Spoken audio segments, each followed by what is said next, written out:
sebagai muslim yang yakin akhirat ada, kiamat pasti akan datang. Hidup tidak cuma sekali. Maka kalau kita zalim, kalau kita berbuat aniaya, kalau kita melakukan korupsi, kalau kita merugikan orang lain, boleh jadi kita terlepas daripada pengadilan dunia. Tapi ingatlah, kita tidak akan pernah lepas dari pengadilan Allah, pengadilan Qadhi Rabbul Jalil, di mana kita akan diadili dengan seadil-adilnya, dan tidak satu perbuatan yang bersifat salah, yang bagaimanapun kecilnya, yang akan lepas dari pengadilan di akhirat itu nanti. Pantas saja kalau satu hari malaikat Jibril datang menasihati Rasulullah Sallallahu Alaihi Wasallam, yang artinya juga menasihati kita semua. Apa kata malaikat Jibril kepada baginda Nabi? Ya Muhammad, ish ma syi'ta wa innaka mayyitun. Hai Muhammad, hiduplah semau kamu, tapi jangan lupa kamu pasti akan mati. Kalau memang dilarang tidak terlarang, dicegah tidak tercegah, kamu mau melaksanakan hidup menurut maumu sendiri, persilahkan. Hiduplah menurut mau dan gayamu, tapi jangan lupa, wa innaka mayyitun, satu saat kau pasti bakal mati. Dan mati itu bukan akhir dari segalanya, dia babak baru bagi kehidupan selanjutnya. Silahkan hidup menurut maumu, tapi jangan lupa kau pasti akan mati. Wa'mal ma syi'ta fa innaka majziyun bih. Kerjakan apa saja yang kamu mau. Kalau kau mau menghalalkan segala macam cara, persilahkan halalkan segala macam cara. Tapi jangan lupa kau akan mendapat balasan dari seluruh amal perbuatanmu. Wa ahbib ma syi'ta fa innaka mufariquhu. Dan cintailah apa saja yang mau kau cintai. Kau cintai anak istrimu, silahkan. Kau cintai harta bendamu, tafadhal. Kau cintai tanah airmu, kau cintai pangkat dan jabatanmu, persilahkan. Tapi jangan lupa, fa innaka mufariquhu. Kau pasti akan berpisah dan akan meninggalkan segala yang kau cintai itu. Apa artinya ini buat kita? Ternyata sesudah maut datang menjemput kita, ada kehidupan sesudah hidup yang sekarang ini. Ini yang mendorong kita untuk dalam kehidupan di dunia ini tidak melakukan prinsip saenake dhewe, semaunya sendiri saja. Asal perut kenyang, asal pangkat tinggi, asal harta dapat. Masa bodoh dengan merugikan orang lain, masa bodoh dengan menipu orang lain. Iku jenenge saenake dhewe. Muslim tidak diajarkan. Ingat manusia, setelah kau mati, setelah kiamat datang, kau akan dibangkitkan, kau akan dimintakan pertanggungan jawab tentang kehidupan yang sekarang ini.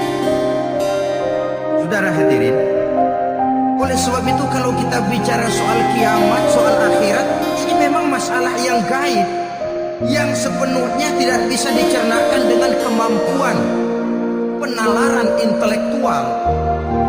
Dasar di dalam membicarakan ini tidak lain adalah iman kita kepada Allah Subhanahu wa Ta'ala.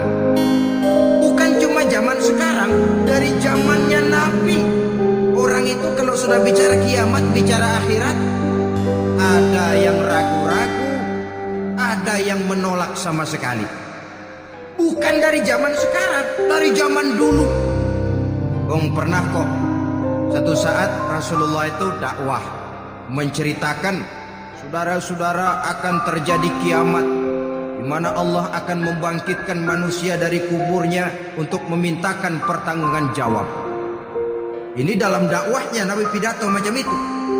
Apa reaksi orang? Yang beriman ya mantap, tapi yang tidak beriman, bajingan-bajingan Quraisy ini, mereka bertepuk tangan, mengejek, mencaci. Malahan ini yang luar biasa, ada dua orang kafir namanya Ubay bin Ka'ab dan Al-As bin Wa'il.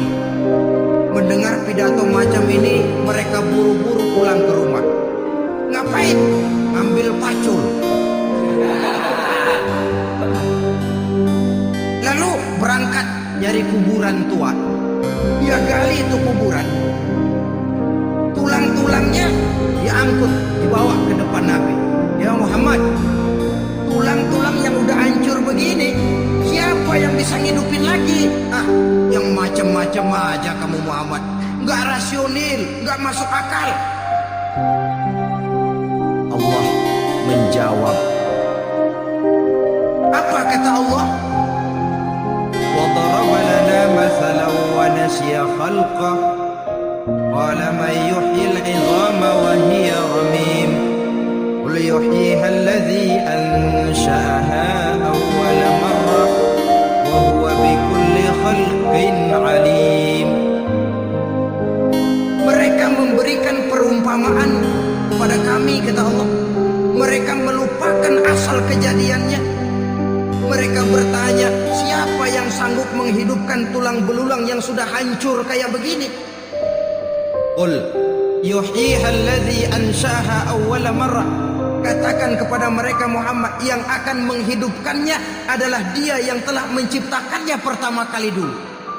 Kalau Dia sanggup menciptakan, Dia tentu lebih sanggup lagi untuk mengembalikan reproduksi ciptaan itu sebagaimana semula.